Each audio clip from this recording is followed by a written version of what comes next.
Good morning, everyone. I'd like to call the Planning, Zoning, and Agricultural Committee together for Wednesday, October 18th. We're gonna call to order with a roll call, please. Mr. Featherling? Here. Mr. Miller? Here. Ms. Weber? Present. Mr. Fairfield? Present. Mr. Long? Present. Mr. Swanson? Present. Mr. Eckhoff? Present. Ms. Foster? Present. Ms. Andrade? Mr. Ashcraft? Mr. Scanlon? Ms. Turner? Present. Mr. Wheeler? Mr. Alexander Hildebrand? Present. We have a quorum. Thank you. I don't have any public comment this morning. There's no one here, so we'll move on. Everyone received their minutes from September 30th. Does anyone have any deletions or changes they want made, or we'd entertain a motion to approve? Mr. Eckhoff and Mr. Swanson, all in favor say aye. Aye. Motion, opposed, same sign. Okay. Okay, next up, we're doing the building report. Bill? You get it? In your packet, turn me on there. Oh, maybe it is. In your packet, you should have the building report for September of 2023. We did 120 permits. One of those was a new house and brought in revenue of $35,817. Not quite as spectacular as last month, and a little lower than September of 2022, where we brought in $47,000 in revenue. Last year, we also had 5 houses in that month. Yeah, quite a few. We get a motion to approve that. Okay, Mr. Miller, Mr. Fairfield, all in favor say aye. Aye. Opposed, same sign? None, okay. Go on to the next thing. Anybody have anything for stormwater discussion this morning? MS4 program. Anybody have anything for that? No? Okay. Okay, we have a couple decommissioning plans. Give me just a second. I'm looking up the value on one of them. There it is. We have a decommissioning plan for St. Anne 1.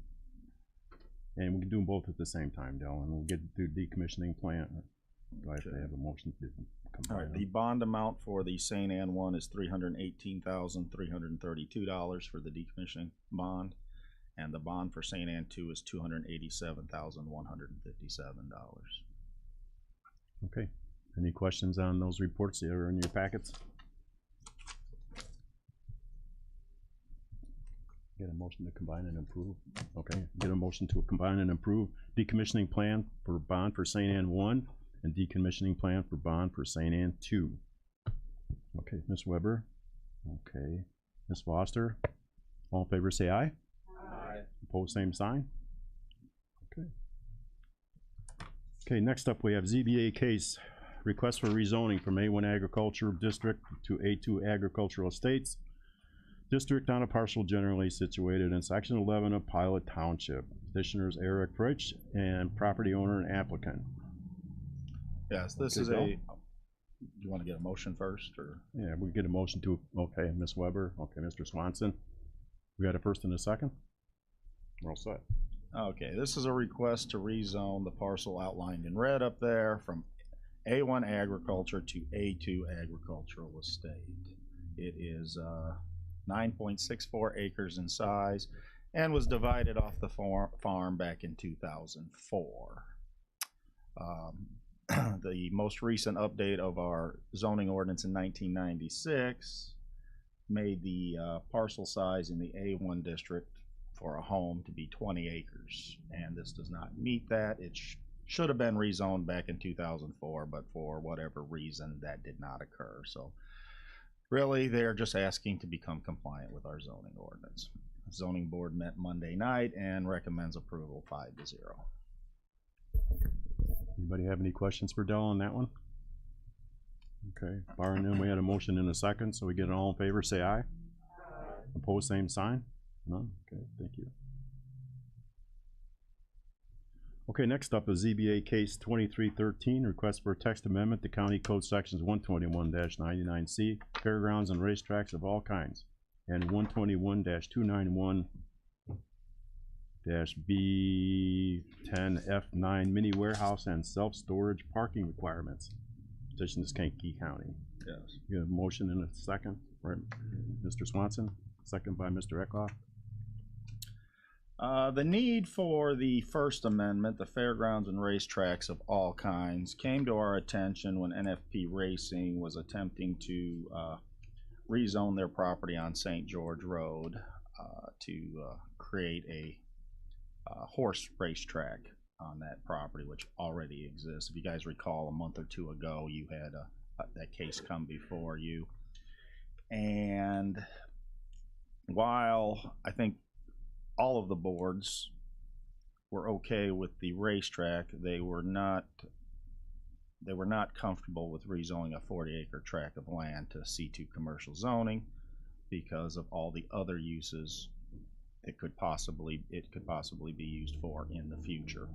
So we kind of went back and sharpened our pencils and thought about it, and there's really no reason why it couldn't be a special use permit in the A1 district as well, thus alleviating that situation. So that's what this text amendment does. It picks up the exact language from the C2 district, which it's still there, because somebody might want to do a racetrack or fairgrounds in the C2 district, and it's still appropriate to be there.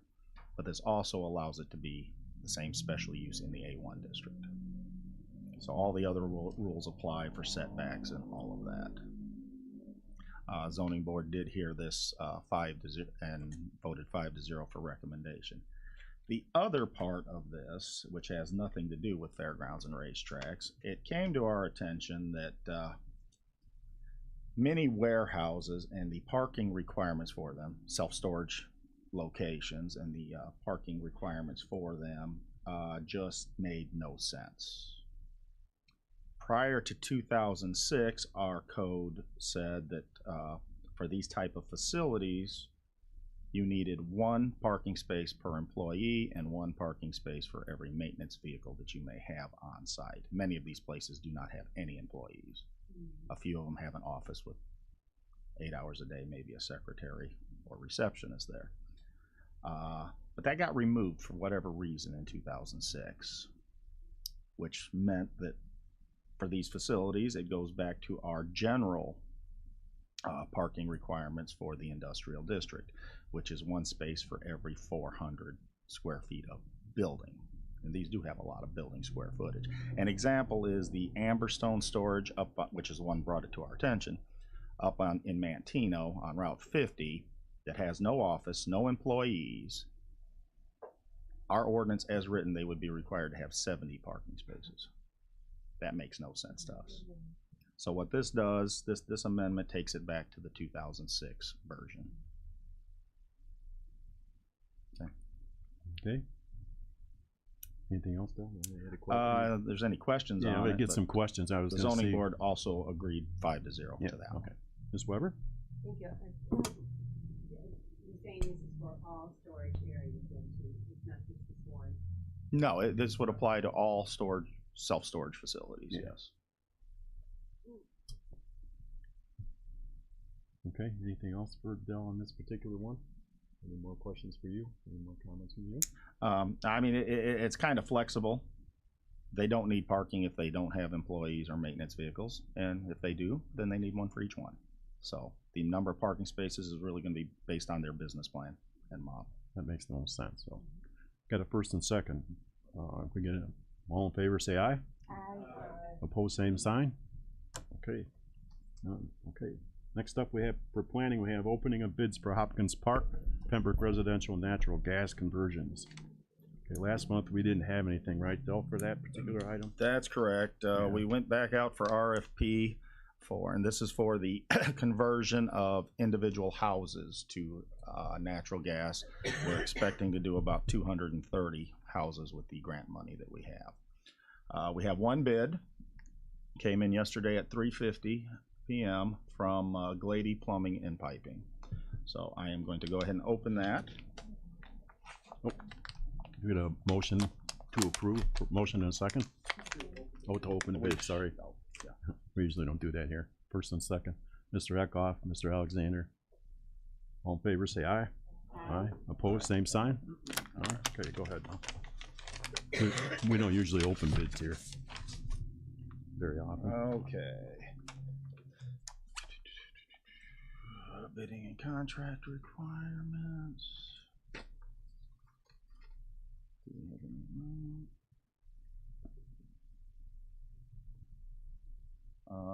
They are intending to use T&J Plumbing as a subcontractor.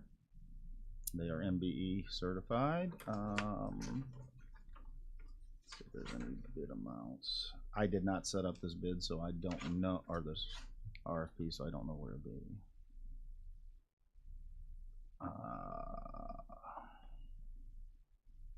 Okay, the bid price for all houses is $1,707,000. Individually, single unit water heater replacement is $750 plus 6 hours of time. Gas orifice replacement is $250, 2 hours of time. Labor cost per hour for residential gas pipe installation replacement is $125 per hour. It says general work $512,880. 6 hours WH, 4 hour piping connect, 2 hour orifice allowance, 5 material handling $125 an hour, $470 WH. I'm not sure what WH means. $100 piping allowance, $15 orifice, 10% material markup, times 230, $5,500 bond. WH is a water heater bill? Probably water heater, yes. That's what it says here. I think that Where were we at on the grant? we have $1 million, so I'm a little Jeez. concerned about that price Yeah. tag. And I do not know enough about this. Ben is the one who has been working on this to really speak to that. Well, Mr. Eckhoff? Number 9. Thank you, Mr. Chairman. So they're doing $750 a water heater, and then they're billing you hourly on top of that? 6 Well, hours. That's not clear. It's $750 / 6 hours. Oh, so they're allowing 6 So hours. does that include 6 hours in the $750 plus the Yeah. price of the water heater? Or is that $750 for the water heater plus 6 hours of labor? Exactly. That's unclear. Yeah. I don't know that. I think it would say plus or add. I don't think it. I And think then it's- 10% markup for material and all that. Well, they other gotta go stuff. get the stuff too. No, I Somebody's gotta understand pick it that. up, they gotta deliver it, they gotta carry it in, they gotta throw away the box, they gotta. I understand that, but I Yeah, think it knock should on go the ahead and be door. all lump sum. If you're going to go ahead and say 230 houses, you're guaranteeing $1 million. So I would defer to the attorneys, says- but me personally, I think that's a little it says- jagged. Bid number 1, general work, total $512,880. But on the previous page, bid price $1.7 million. I don't. There's some kind of disconnect there. There's a massive difference there. I guess if I have to make a recommendation is that we Yeah. table a It's decision until staff has time to Yeah. look at this. Okay, Mr. Long, Mr. Swanson, Ray, you got something back there? Yeah, I just had my water heater done, and I bought the water heater for myself, but the guy that did put mine in for me said that normally it's around $1,500 to $1,800 to put in one now. Well, they're $500 now, right, just for a basic, yeah, Yeah, so they used to be $100. a lot of money to put in and have somebody come in and put a water heater in. Now, that's probably just labor. If you do the calculation, 6 hours of labor at $125 an hour is $750. Yep. So that doesn't include the cost of the water heater, which was another item that was supposed to be bidded, I believe. And then also, are you, sorry, Mr. Chairman. Go ahead. Are you also like redoing furnaces and all that other stuff, or is it just straight up water heaters or every gas? Just water heaters. Okay. Orifices on any other appliance Okay. to convert them from propane or whatever to natural So this gas. 230 could actually not be 230 houses. It could be less than that, possibly. Our estimates, based on what we thought, is about 230 houses. Okay. Obviously, if it goes more, we may only get 220. Yeah. Okay. If it's less, we might get 240. It's hard to say at this point. Where did the $1 million amount come from, Del? That's our grant. That's the grant we received. Well, okay, so that's what you asked for, is that what they sent you? Hmm? Is that what they That's what we sent? got approved for Okay. the grant is Okay. $1 million to convert homes in Pembroke Township to natural gas. Okay. So I'm a Okay, little we got concerned about that. Okay, we have a motion, Mr. Eckhoff had a question there. We have a motion in a second, so. Now, I have a question. Sure, Rose, go ahead. I wasn't too Okay. sure that the homes in Pembroke were getting new water heaters. I thought they were just getting the fixture to change the water heater. But here it's saying whole new water heaters. They can, it depends on the need. Somebody might go in and start taking something apart to change it, and they got water If they have dripping a out of it or something. Perfectly good water heater, then they don't need to replace it. So that 1.7 So that really would isn't lessen the 1.7 unless it happens that way. What actually happens to each house is gonna be dependent on each Individual. individual house. That's Yeah. true. Okay. Some of them might not need piping. If they've already got good black pipe in there, then they don't need that. Yeah, but who would have black pipe already? Don't know. Yeah, because they'd have copper If they've got propane, they probably have copper, which They use means K, right? K copper. Yeah. which means that they would have to be converted. So we Yeah. don't know. We've not surveyed every house or inspected every house. So this is what we were trying to do here with this RFP, is just set up if it needs this, this is what it's gonna cost. So is somebody gonna go out there and see what all it's gonna cost before we actually start doing them, or how's that gonna work out? I mean, somebody has to go and see. Yes, So is that gonna be up to you to go and see? it'll be my office. Your office, okay, so building inspectors will be going out to do it? Not sure on that. Okay, but so that's gonna cost us too, right? Normally you charge like $100 for that, right? $50 or something? no, inspection? it's not an inspection. We're not charging for that. Okay. We will be charging for inspections on the completed work. Okay. So that's on top of that 1.7 is the permit. on top I of that. think there's about $15,000 of that $1 million for inspections. Okay, It's pretty minimal. we got a motion to, let Dell sort through this a little bit. And you gonna bring it back next month, or you wanna leave it up to him completely and let him do it? We'll go ahead and I'm let not it go. comfortable with Yeah, that. Could, we'll let it go to the next meeting. If We'll I see could it. have permission possibly, Just finance? I was gonna say, Yeah. I don't know what the time frame is on this, but if we do need to act quicker than next PZA, could we take it to a different committee? Yeah, winter's coming, so. Okay, we got a motion in a second, so all in favor say aye. Aye. Opposed, same sign, none? Okay. Okay, Del, we got the intergovernmental agreement between Kankakee Regional Land Bank Authority and Kankakee County acquisition of certain properties through abandonment proceedings. This is what we've been waiting for here. Yeah, this is a intergovernmental agreement between the land bank and Kankakee County, which will allow the land bank to acquire properties on the county's behalf. In order for the land bank to file petitions to declare properties abandoned, the land bank in and of itself does not have that authority. So they need to utilize our authority to do that, and that's what this intergovernmental agreement would do. I'm not extremely knowledgeable on this, but Mr. Denizen, the attorney from the land bank, is here to answer any questions if you have any. Okay. Anybody have any questions for the attorney on the acquisition for properties of abandonment? Everybody had a bunch of them. Ms. Weber? Thank you. I heard on the radio that Kankakee, the city of Kankakee approved such a thing at their recent meeting. Is this the same thing? They have to do this as well, So yes. it's the same agreement. They've already done it, so we're asked to do it now. Yes, that's correct, Ms. Yes. That's correct, same agreement. Yeah, they have a different jurisdiction, so we need one in both the city's jurisdiction and the county's jurisdiction. Okay, anyone else? Okay. Yeah, could we get a kind of a quick rundown, as long as you went through all the trouble to be on the Zoom and be there on time? Can you run through it real quick and let everybody give a quick update on what you're doing, what we got here? Sure. Go ahead. To take, I guess, from the beginning, the Kankakee Regional Land Bank Authority was created by the city and the county to help both entities identify and take title to abandoned properties and try to get them back on the tax rolls, back into some productive use, whether it's a side lot to a neighbor or Someone can come in and redevelop the land.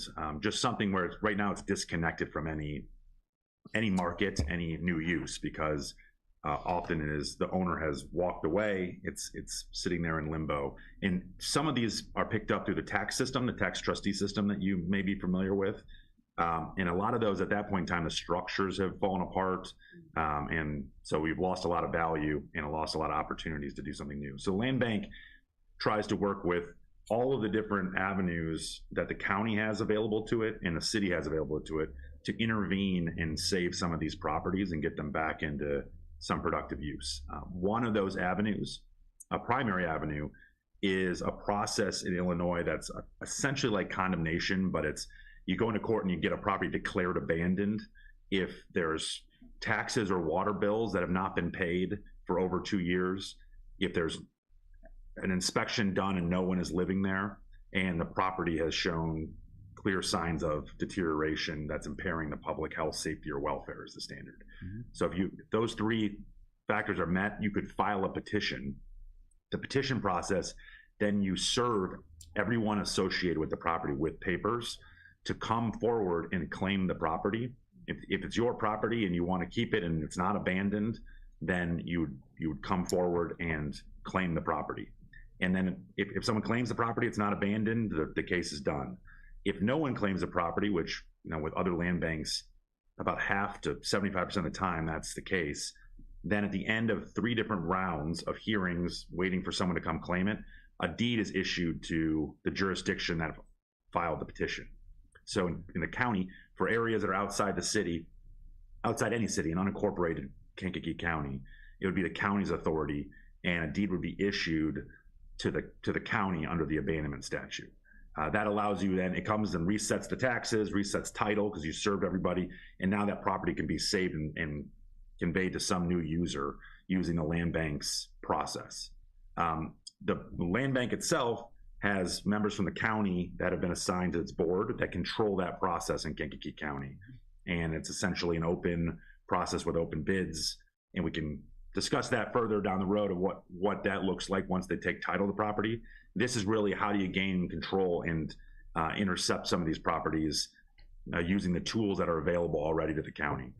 So in order to do that, the land bank uses the authority of both the city and the county to file these petitions in court. And in the intergovernmental agreement, the land bank covers the costs of that process, and the property then, when it's issued, goes back to the land bank as opposed to the county, which was the reason why the land bank was created, so the county is not handling real estate. Its land bank handles that with members from the county on the board. I'll stop there. Do people have questions about the land bank or this process in general? Okay. Ms. Andrade? How long does it have to be abandoned for in order to go into process of land bank?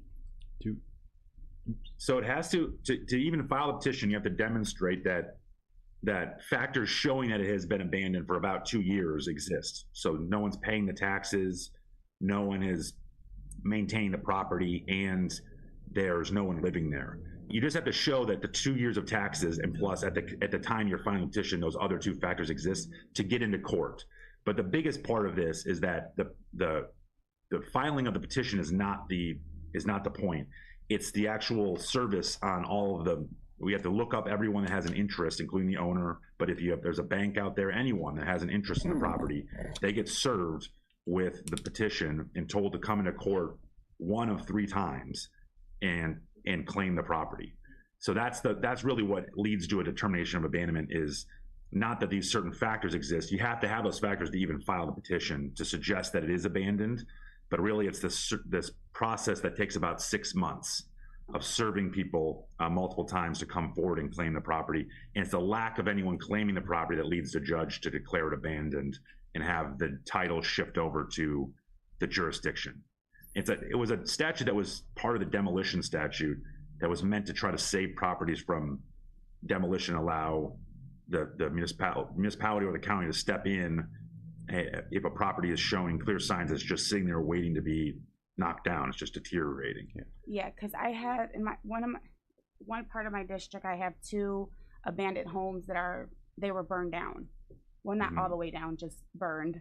and they've been sitting there for like 3 years. Yeah, that's because these petitions haven't been filed. I mean, that's so part of this is land banks are created because a lot of the municipalities and counties that have this authority aren't using it because it takes some capacity to build out a program to take title to property and figure out what you're going to do with it. So even the city of Chicago doesn't take on new property; it has a land bank. So it takes a lot to build in that capacity to every single municipality, every village, every city, and the county.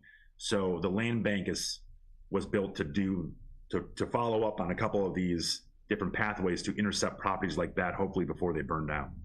So what type of properties are you guys going to be focusing on as of right now? So Dr. Crawford, Montel Crawford's the executive director of the land bank and can discuss the future plans. The ones that are, there's the initial list of properties that were identified, and then this IGA is a living document. Both the county and the land bank can agree to add more properties to the list as you identify abandoned properties you think are abandoned. Those could be added to the list. The land bank would need to agree to it, and the county would need to agree to it. The county contacts would need to agree that they add it, but it wouldn't go back to the county board every single time. This is a program that's basically being put in place. So, Dr. C, what are the first ones are all residential, I think, or is that true or no? Yes, first ones are all residential. The majority of them we feel can be put back to good use. And I think maybe 1 or 2 of them will probably end up being demolished. You know, right now, we just don't have the capacity to take on a great number of demolitions. And so we're trying to focus in these initial phases on acquiring properties that we think can be put back to good use. Okay. Anyone else? Ms. Weber? Thank you.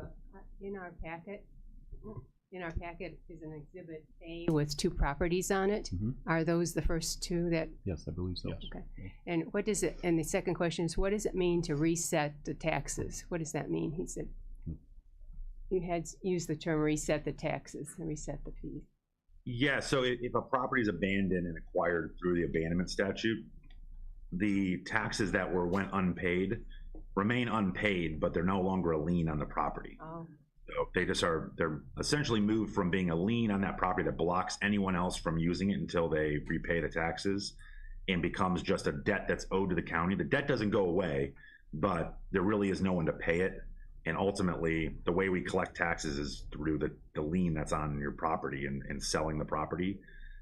These are properties that fell through the cracks and no one's paying the taxes. And so the lien is lifted to allow the county, which using its land bank, to find someone that will pay the taxes. And so that's really what it means. It'll allow the county through the land bank to resell the property. The new buyer is buying a fresh property. So they can invest in the property and not have to pay past debts of the old owners. And typically those taxes at this point in time are outweighing some of the value of the property. Right. Maybe not so much in certain areas of unincorporated Kankakee County. As you get farther into the city, the taxes can accrue pretty quickly. And so it's a barrier to developing the property and putting it back in the tax rolls. But the taxes stay. Eventually somebody has to pay them. Well, the tax debt is still there, yes. But the old owner is the one that's personally liable to pay those taxes. Okay. There's 2 different mechanisms of collecting taxes. One is the lien that's on everyone's property. If you don't pay your taxes, it goes to the tax sale. Mm-hmm. The other one's a personal obligation. You have to pay your taxes. Mm-hmm. The lien is released because no one's paid it. We need to actually get the property back out on the tax rolls for the neighbors and everyone else to not pay that party's taxes. The debt is still owed by the old owner, but most counties are not trying to file lawsuits against the old owners to pay their property taxes. It just is a debt that is essentially, written off so that you can move forward and collect next year's taxes. Thank you. You're very clear. Thank you. Okay. Thank you. Anyone else? Okay. Ms. Foster? Good morning. I just wanted to make a comment. I know we've been waiting for this for some time so that we can move on and clear out some of the homes that's in the northern part of Kankakee City. And we do have quite a few in the outlying area that's unincorporated. So, This has been a long time in the coming, and it's Yes. finally, here it yes, is. it had. So, nice. Dale, did you have anything you wanted to add, or? No, I do not. Thank you for your time. Mr. Oh, okay, right, Mr. Fairfield, I'd like to make the motion. that we- second. Ms. Andrade, give it a second. All in favor, say aye. I Opposed, same sign. That wasn't technically spelled. Okay, next up we have, oh, Ms. Andrade. Who is all on staffing with the land bank? Is it, Montel, Dr. Crawford. can you give the, yes, Dr. just Crawford me. is the staff. Yeah, we only have one person? that's the staff. Yes. Yes. But he has people he can call for things. It's a lot of work. He does have the support of the planning staff as well.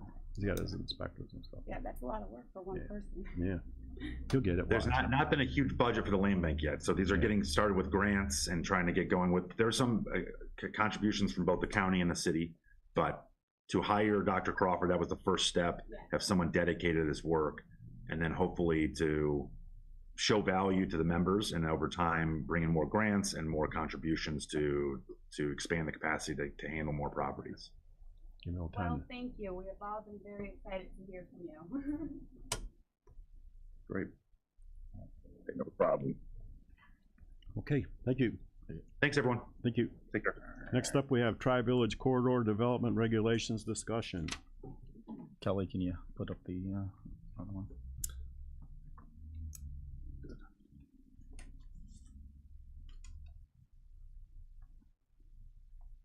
All right. This is for informational purposes at this time. Back in 2008, Village of Bourbonnais, the county, Manteno, and Bradley got together, and in anticipation of the interchange being built at 6000 Road, and created what is called the Tri-Village Development Regulations, which I have a copy of it here if anybody would like to look at it, which set the stage for specific regulations in that area surrounding the interchange, so that everybody was playing with a unified, cohesive set of rules, that not only could each municipality know what to expect, but developers knew what to expect as well. And the other day, I was in Andy's office and we were sitting down talking, and he mentioned this plan, so I had to go dust it off, and said, this is a really good idea. It sets the number of curb cuts so you don't have driveways all over the place. It sets out different types of uses and where they might go. And it was his idea that maybe we dust this off and see if we can't get some grant money to have this expanded to include 9000 Road and take into account Goshen and a lot of the ancillary developments that we're likely going to see because of that. You can go to the next one if you want. Some of the things that were included in this plan: curb cut locations, separation compatibility of uses, utility requirements, recreational requirements, parking, loading, landscaping, signage, kind of common signage. When people are getting off the interstate to stop and get gas, they really don't care which municipality they're in, but they do want a nice looking, safe place to do so. So if everybody could get on board with some common signage, common look, we don't want a pole barn next to a nice corporate office building, that type of thing. So I just wanted to let you know that that's kind of where we're heading with this. You'll probably be hearing more about it in the future. I'm going to set up a meeting with all the municipalities involved so that we can start hammering out how it's going to work. And we are going to probably go see if we can't find some grant money to pay for the plan. Next one kind of shows you what we're thinking right now. That black box there, the star is the interchange, the black box is the boundaries of the old plan, the red box would likely be what we'd be looking at for the boundaries of the new plan. And that is totally up to discussion at this point. Okay. Mr. Long. So you're inviting the Village of Manteno to the program as well, or are they already included? I've talked to Tim and he's on board. Yeah, we were involved in that one. I talked to Mike Van Mill at Bourbonnais. They're on board, so. It's been a while. 2008? 2008 was when this was done. It was done before the interchange. It was Yeah. in. We We knew that we'd get the interchange. We knew that that interchange would bring development. So we wanted to see just how that would play out because it is kind of at the cornerstone of multiple municipalities. And most likely, any of this, the county is not going to be permitting any of it. It'll be in a municipality or the other. We're more facilitating the Coaching. process. Yes. Coordinator. Anyone have any questions for Dell about that now? I'm sure we'll be seeing it a few more times. Yes. Those are really expensive to have done, aren't they? We are in the preliminary stages. That's like a comprehensive plan type expense. Well, back in 2008, I want to say that this plan here cost, we had HNTB do this one, and it was probably around $40,000 or $50,000. Now they're probably 100. So you could probably about double that for now. Pretty much everything's guess. doubled. But that's not too bad if every entity, even if we can't get grant money, if everybody kicks in 20,000 or 30,000. Takes care of the business then. So. Okay. That's all? Under old business. Permission to carry on, Mayor, or just a head nod? No, this was just informational. At some point, a plan will be written. There'll be public involvement, all of the planning processes, and eventually it will come to this committee for adoption. Okay. Okay, under old business, anybody have any old business? No old business? How about under new business? Anybody have any new business? Del, you got anything?